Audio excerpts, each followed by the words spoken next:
are in charge of a very powerful product in a very powerful company.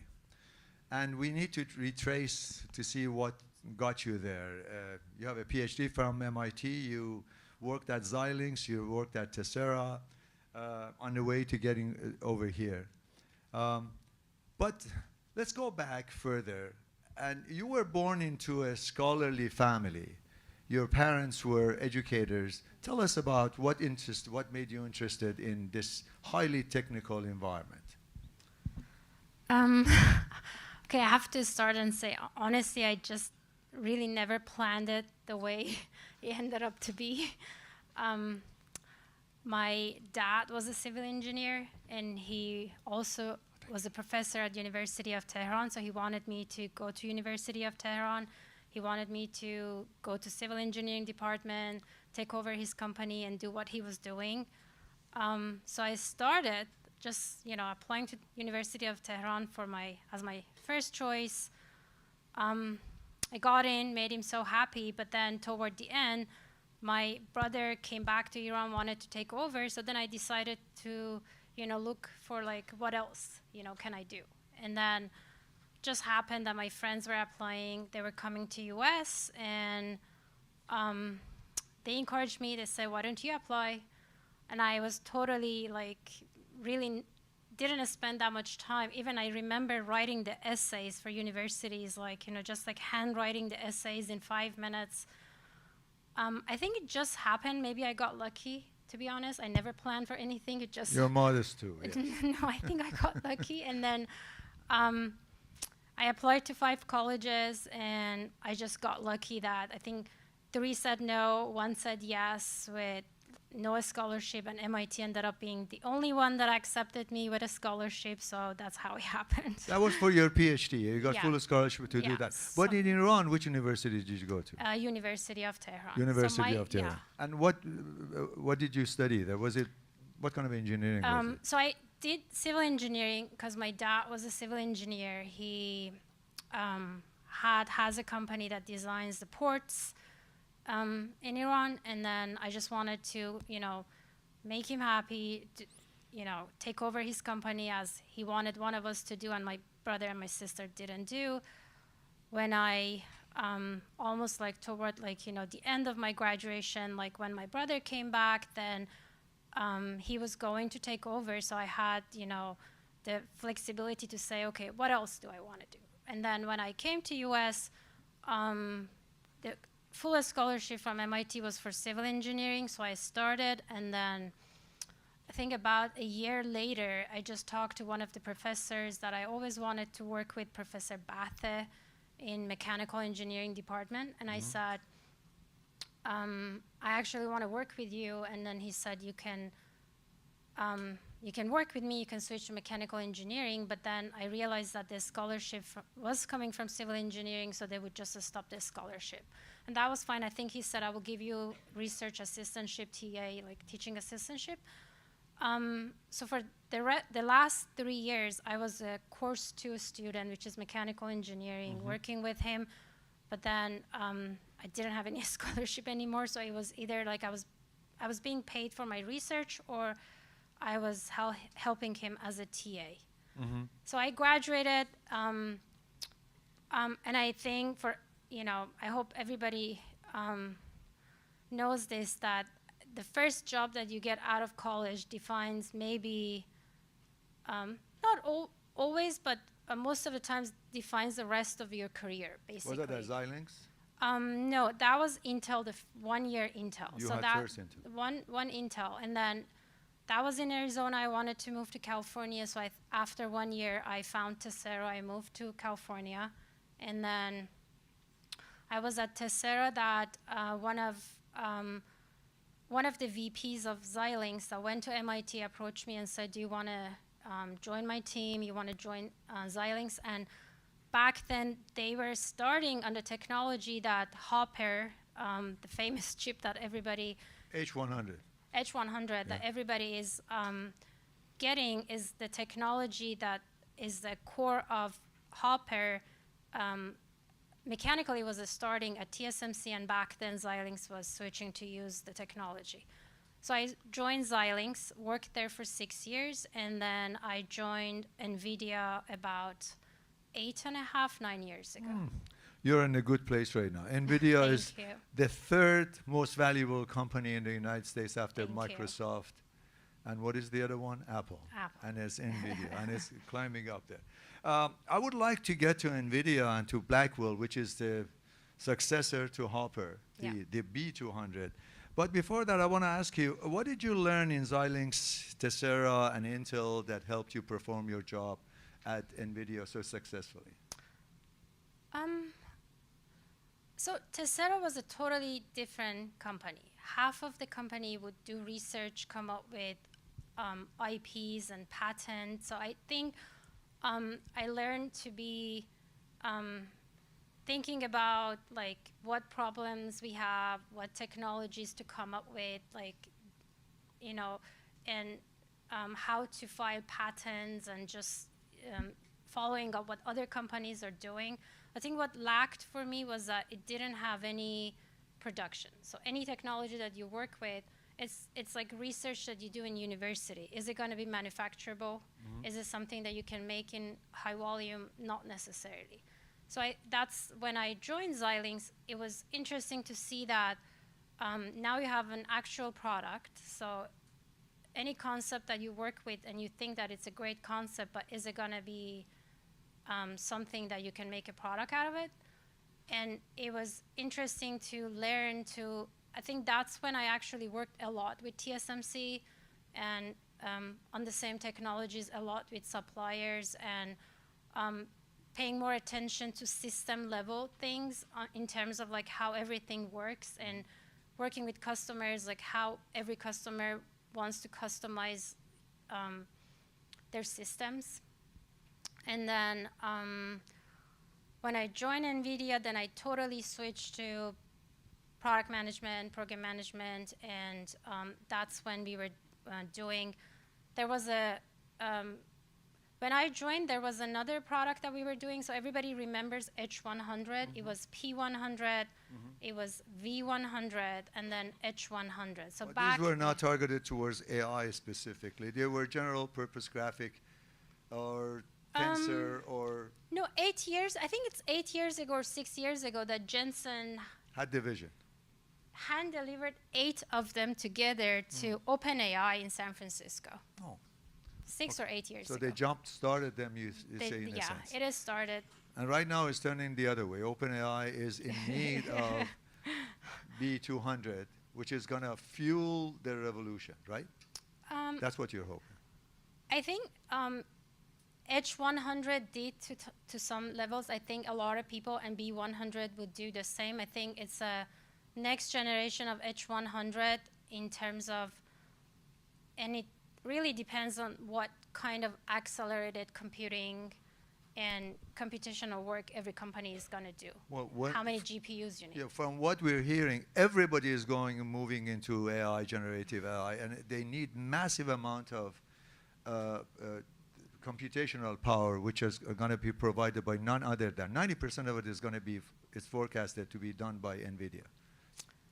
And I think there is a reason for it. There is a reason for it, yes. I think the fullest stack solution. But it's a good place to be in. Yes, yeah. I think the fullest stack solution. I think we started maybe back then with chips, and then we realized that it's not just, you know, having these chips, it's the systems. You have to have the fullest stack solution, and then you have to have the software for it. So it's very, it's much, much easier when you own everything. You own everything. It's like a closed system, somehow. So Blackwell B200 GPU is named after David Blackwell, who is a professor who invented... Mathematician, Well, mathematician, statistician, game theorist.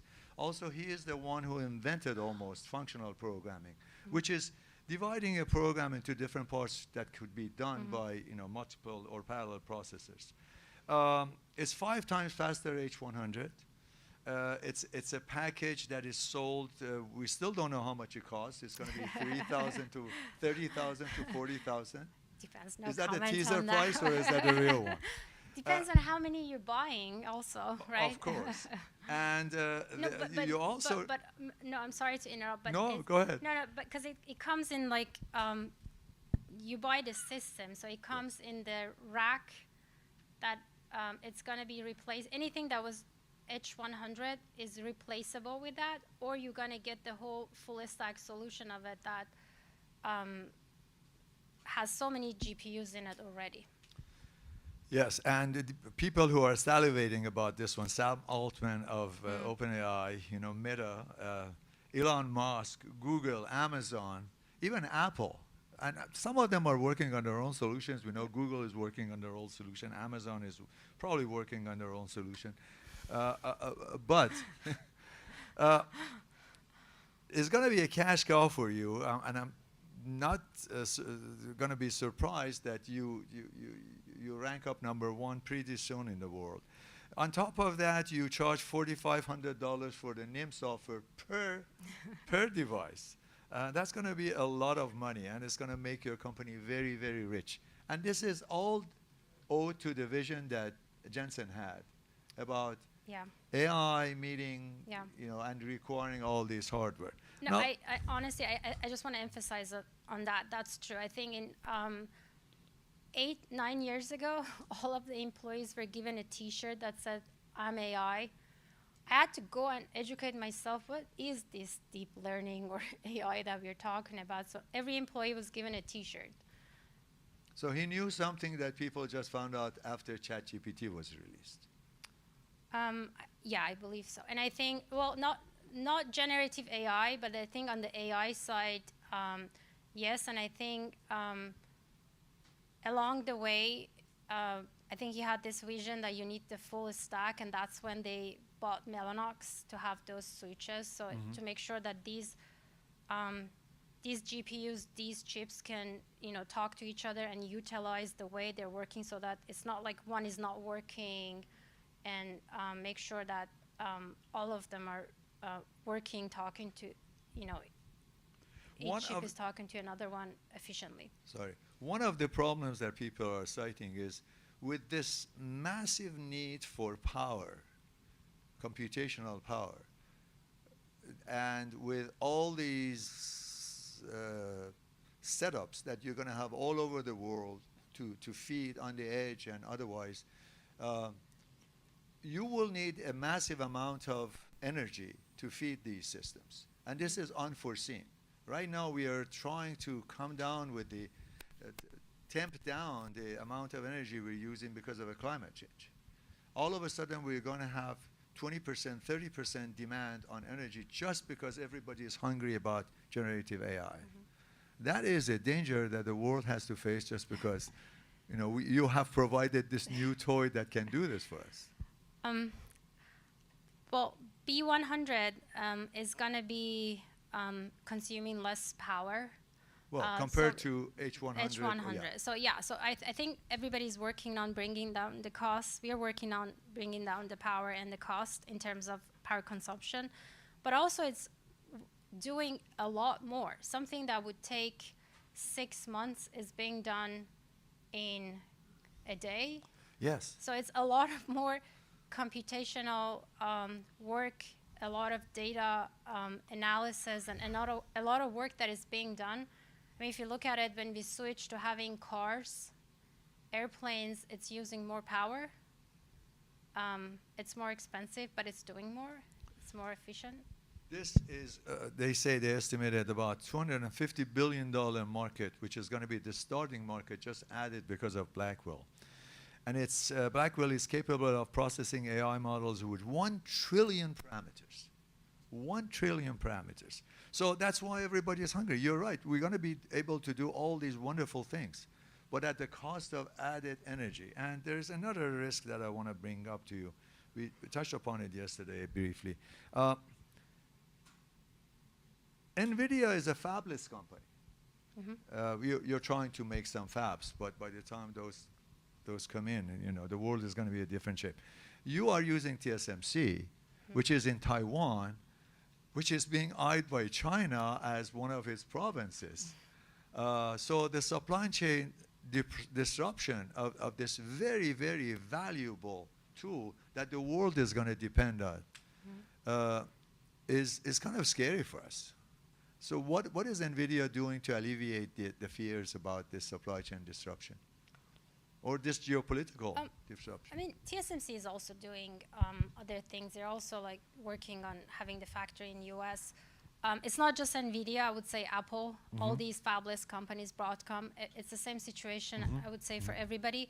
But they're also working on thinking about it. They don't foresee it happening in a near future, but also they're working on what other options we should work on, we should think about in case it happens. But I would say it's the same thing for every other fabless company that is working with TSMC. But in an interconnected world, if we were not interconnected, if we were making toys and computers that people use for their leisure and for spreadsheets and all that, this would be okay. But if the world becomes so interconnected that the health systems, security systems, army systems are all depending on these, a disruption would be really catastrophic. Let's talk about your competition. I mean, I think you're in unenviable or in enviable position that everybody is so behind, although I'm sure they're working very hard. Intel, AMD, Google itself. Which of these competitions or competitors do you think are most dangerous or most advanced to reach your position? I would say I'm not going to name any company, but I'm sure every company knows what other companies are doing, hardware, software. I think it's maybe in terms of H100, the competition coming from, companies that just making their own chips. But I would say it will take a long time to catch up because they have to have the full stack solution and they need to have the software for it. So in terms of AMD, I don't see it happening soon. Okay. And then you're naming some companies. How about if I name some companies you just nod? But in terms of other companies, I would say we're just all collaborating, working with each other. So we're each other's customers. We're using them, they're using us. So it's the same collaboration. So there are two companies that I think are fairly advanced in this. One of them is Google's AI hardware solution, including TPUs, tensor processing unit. That is probably touching some nerves in Nvidia because they're doing it a little bit differently. And also there's Graphcore, which is a UK-based semiconductor, which is working on IPUs, intelligent processing units. Which one of these two, Google or Graphcore, do you think are more worth your attention or keeping Jensen up at night? No, I don't think any of them really is keeping Jensen up at night. I think it's a big market that everybody can have a piece of it. But again, I would say even if they have the chip, it took us time to be a full stack. We had to buy Mellanox, and we have to work on having all these full stacks, the whole stack the way it is. So it takes time. It's not just having the chips, or it's not just having the software. And again, it's a big market. It's big enough for everybody. Well, you got 90% of a market, and it stands to reason you don't want to leave it.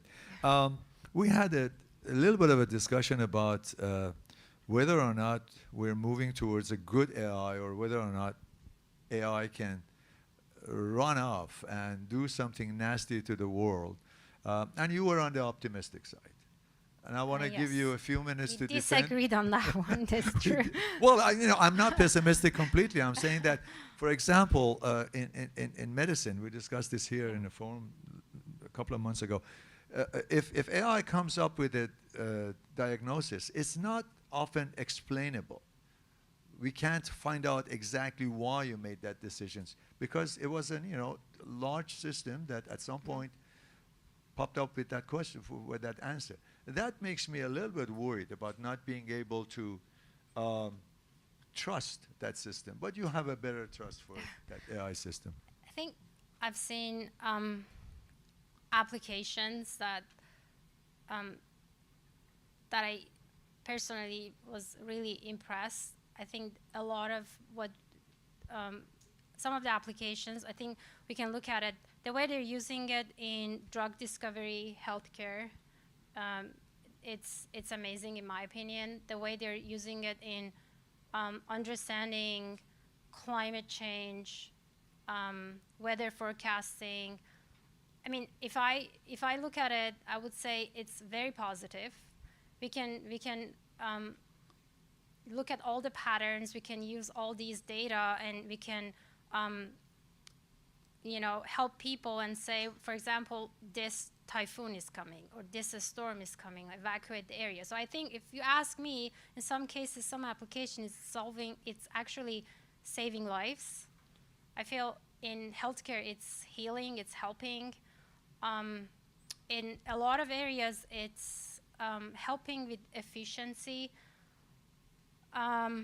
If you're building a new factory, I remember it used to take about 2 years sometimes for some of the factories, testing everything, thinking about if this happens or that happens, what's going to happen. One step was getting these robots that are, smart robots, they have AI. That was the first steps, right? Back then to say, well, now it's going to help with the labor work. It's going to help with a lot of other issues that we see. But now with all these generative AI, with Omniverse, Metaverse, you can actually design the factories much, much earlier, right? You can just digitalize what you're trying to have, predict what's going to happen, all the scenarios that can happen. So you can actually bring down the cost, have all these factories, build them quicker, more efficient, and bring down the cost. And I look at it this way. I know that we talk about this. I think for people that think that AI is replacing their job, I don't agree with that. It can always assist humans. Or you can always pay them. You can always tell them, it's just going to be some basic salary. It just, it doesn't have to replace, it can assist you. And all of these tools, they can have co-pilot, they can have assist in them, right? You can always ask them on top of everything that they're doing, right? You're designing the factory, you can have all of these co-pilot assists on them. I'm not worried about that, but I would say like any other technology, when they had airplanes at the beginning, it was dangerous. How many airplanes would just, fall? It takes time for everybody to mentally get used to it, and yes. I would say it's and like any other technology, it You're can right. be in a wrong hand. You're right. We have about 50,000 deaths on roads these days that didn't exist before the cars, and we got used to it. No, I'm saying it in a positive way. We think the benefits of this, and 50,000 deaths is nothing for that.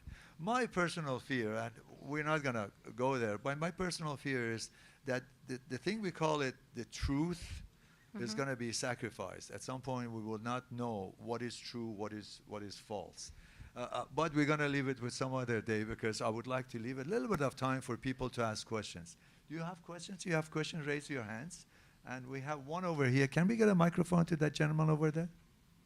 Or otherwise, I can spare my microphone. Yeah.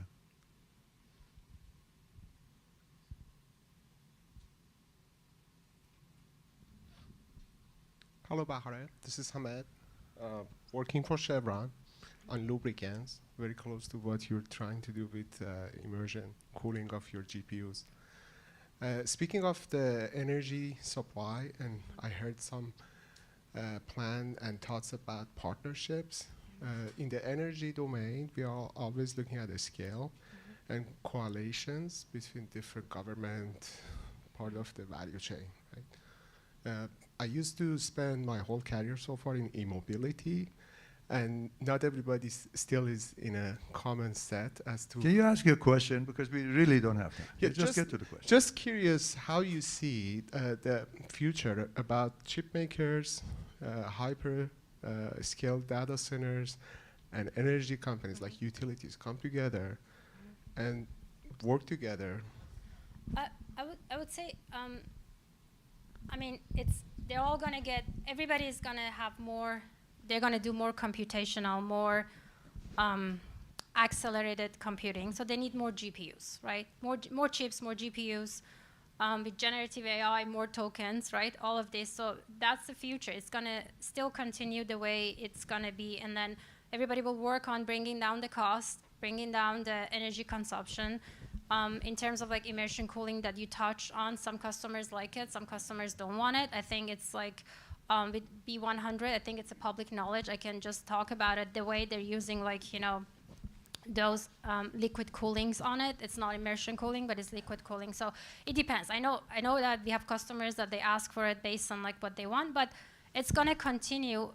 And I don't think that there's anything at this point saying, you know, anything is going to stop it, really. It's going to be always like, you know, you need infrastructure to run all these big models. Well, thank you very much. On Thank behalf you.